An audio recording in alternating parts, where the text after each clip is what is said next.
నమస్తే. రాష్ట్రంలోని ఇంజనీరింగ్ కళాశాలల ఫీజుల పెంపు పైన కొంత సందిగ్ధం అయితే నెలకొన్నట్టు స్పష్టంగా కనపడుతుంది. పెంచాలా వద్దా అనే ఆలోచనలో ప్రభుత్వం ఉన్నట్టు, అయితే పెంచితే ఎంత పెంచాలి అనే ఆలోచనలో ప్రభుత్వం ఉన్నట్టు తెలుస్తుంది. మరి ఇదే అంశం పైన ఒక ప్రత్యేకమైనటువంటి ఆర్టికల్ రావడం జరిగింది సాక్షి దినపత్రికలో. చూద్దాం మరి ఏమొచ్చిందో ఒకసారి చూస్తే, ఫీజుల పెంపుపై కొత్త పంచాయతీ.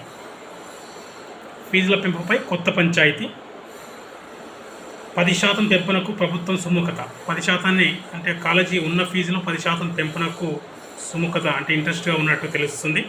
కొన్ని కాలేజీల పేర్లతో ఎఫ్ఆర్సీకి సమాచారం. ఫీజుల పెంపులో ప్రభుత్వంపై జోక్యంపై ఎఫ్ఆర్సీ సీరియస్.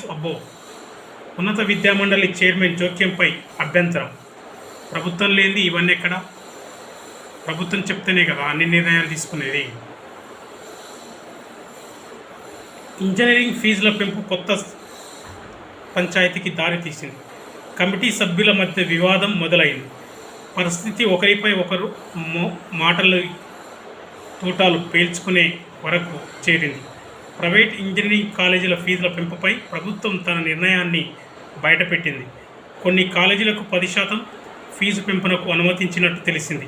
రాష్ట్ర ప్రవేశాలు ఫీజుల నియంత్రణ కమిటీ ఎఫ్ఆర్సీకి ఈ విషయాన్ని తెలిపింది. ఉన్నత విద్యామండలి చైర్మన్ ప్రొఫెసర్ బాలకృష్ణారెడ్డి ప్రభుత్వ నిర్ణయాన్ని కమిటీ ముందుకు తెచ్చినట్లు సమాచారం. దీనిపై ఎఫ్ఆర్సీ తీవ్ర అభ్యంతరాలు వ్యక్తం చేయడం వివాదానికి కారణమైంది. ఇలా ఏకపక్ష నిర్ణయం తీసుకోవడం తమ స్వతంత్ర ప్రతిపత్తిని దెబ్బ కొట్టడమేనని ఎఫ్ఆర్సీ మండిపడినట్టు తెలిసింది.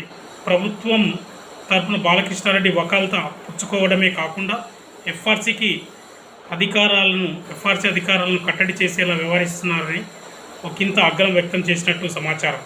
పెంపుపై మీ పెత్తనం ఏంటి?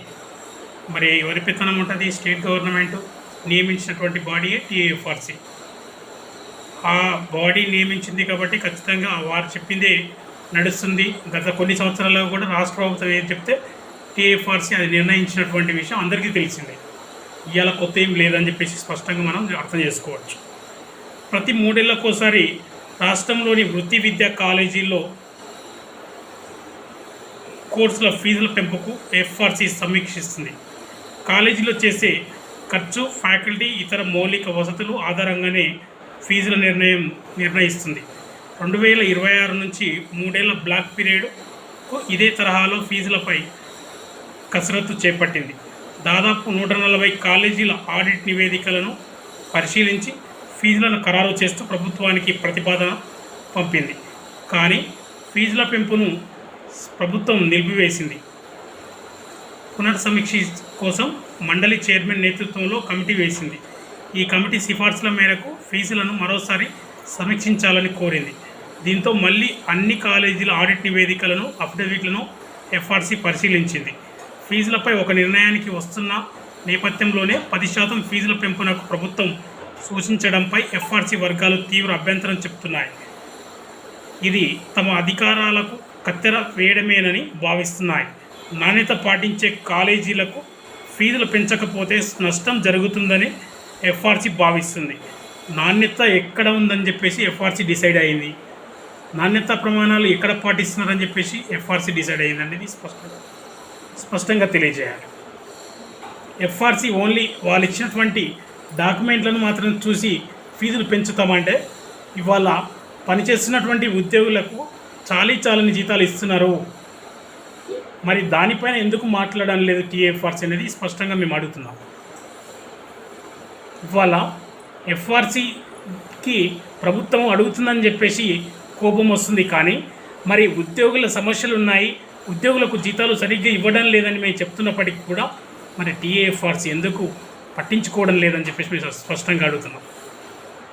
ఇప్పటికైనా టీఏఎఫ్ఆర్సీ ప్రతి కాలేజీలో 1-to-1 ఫ్యాకల్టీ టు ఫ్యాకల్టీ ప్రతి ఫ్యాకల్టీతో ఎంక్వైరీ చేసి నిబంధనల ప్రకారంగా టీఏఎఫ్ఆర్సీ నిబంధనలు ఏవైతే ఉన్నాయో ఆ నిబంధనల ప్రకారంగానే విచారణ జరిపి ఫీజులు డిసైడ్ చేయాల్సినటువంటి బాధ్యత టీఏఎఫ్ఆర్సీకి ఉంది.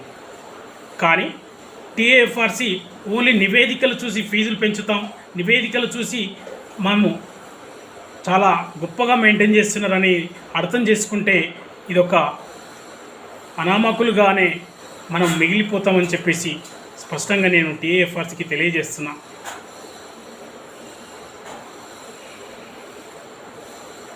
ఫీజులు పెంచకపోతే నష్టం జరుగుతుంది ఎఫ్ఆర్సీ భావిస్తుంది. ఫీజుల పెంపుపై ప్రభుత్వానికి విద్యాశాఖ ఉన్నత విద్యామండలి చైర్మన్ వంతపాడడం తప్ప వాస్తవాలు గుర్తించడం లేదనేది ఏఎఫ్ఆర్సీ మండిపడినట్లు తెలిసింది. వాస్తవాలు ఇక్కడ ఏమున్నాయి? వాస్తవాలు అంటే ఏంటి? అసలుకి చెప్పాల్సినటువంటి బాధ్యత టీఏఎఫ్ఆర్సీకి ఉంది. ఎవరు వాస్తవాలు ఇచ్చింది? అన్ని తప్పుడు నివేదికలు అని చెప్పేసి మేము స్పష్టంగా మేము తెలియజేస్తున్నాం. వాటిని పరిశీలించాల్సినటువంటి బాధ్యత టీఏఎఫ్ఆర్సీకి ఉంది. మీ ఇష్టం వచ్చినట్లు చేసేటట్టయితే ఇక ఎఫ్ఆర్సీ ఎందుకు అని ప్రశ్నించినట్టు సమాచారం. హేతుబద్ధత లేకుండా ఫీజులను నిర్ధారిస్తే ప్రైవేటు కాలేజీ ఫీజులు కోర్టులో సవాలు చేస్తే పరిస్థితి ఏంటి అని నిలదీసినట్టు తెలిసింది. ఇక్కడ కోర్టుకు భయపడుతుంది టీఏఎఫ్ఆర్సీ, కానీ వాస్తవికంగా ఏం జరుగుతుంది అనేది ఎందుకు పరిశీలన చేయడం లేదు? ఆ పరిశీలనలో చేసి ఆ నివేదికని కోర్టుకు సమర్పిస్తే ఖచ్చితంగా కోర్టు కూడా వింటుంది. కోర్టు తప్పు చేయాలని చెప్తుందా? చేయదు కదా. కోర్టు ఎప్పుడు కూడా న్యాయపరమైనటువంటి విచారణలు జరుపుతుంది, వాస్తవాలను మాట్లాడుతుంది, విచారణ జరిపి తగిన చర్యలు తీసుకోవాలని చెప్పేసి కోర్టు ఖచ్చితంగా చెప్తుంది. అది చేయకుండా ఇవాళ ఏదో చేయాలి అనుకుంటే టీఏఎఫ్ఆర్సీ టీసీహెచ్ చైర్మన్ ఎందుకు, మీరెందుకు ఇన్వాల్వ్ అవుతున్నారు, వాళ్ళు ఎందుకు ఇన్వాల్వ్ అవుతున్నారు అనేది కరెక్ట్ కాదు. ఒక కమిటీని నియమించినప్పుడు ఆ కమిటీకి సమాధానం చెప్పాల్సినటువంటి బాధ్యత ప్రతి ఒక్కరికి ఉంది. సుప్రీంకోర్టు తీర్పు ప్రకారం రాష్ట్ర ప్రభుత్వానికి ఏర్పాటు చేసినటువంటి కమిటీ నిర్ణయం మేరకే ఫీజులు ఉంటాయని చెప్పింది. కానీ కమిటీ నియమించిన రాష్ట్ర ప్రభుత్వం అని చెప్పలేదు. అక్కడ రాష్ట్ర ప్రభుత్వం నియమించినటువంటి కమిటీ ఫీజులు నిర్ణయిస్తుంది. ఆ ఫీజుల నిర్ణయానికి కట్టుబడి ఉండాలి అని చెప్పేసి చెప్పింది. ఆ ఫీజులు ఏ విధంగా డిసైడ్ చేస్తారు? అధ్యాపకుల యొక్క వేతనాలపైన, అధ్యాపకులకు అందిస్తున్నటువంటి వేతనాలపైన, మరియు ఇతర labs maintenance, labs development, college development, ఇతర సౌకర్యాల కోసం ఏవైతే ఖర్చులు చేశారో వాటన్నింటి కోసం పరిశీలిస్తుంది టీఎఫ్ఆర్సీ. మరి ఇవన్నీ ఎక్కడ పరిశీలిస్తున్నారు? ఓన్లీ తాత్కాలికంగా అఫిడవిట్లు రాసి ముందు పెట్టేస్తే దాన్ని రైట్ కొట్టేస్తే ఎట్లా? ఇవాళ ఫ్యాకల్టీని అడిగితే 1-1 అడిగితే చెప్తారు వాస్తవాలు ఏం జరుగుతున్నాయి, మాకు జీతం వస్తుందా లేదా. ఏది ఏమైనా ఇవాళ వచ్చినటువంటి ఆర్టికల్ చూస్తే టీఏఎఫ్ఆర్సీ ఫైర్ మీద ఉన్నట్టు తెలుస్తుంది. టీఏఎఫ్ఆర్సీ వాస్తవాలు తెలుసుకోవాల్సినటువంటి అవసరం ఉంది.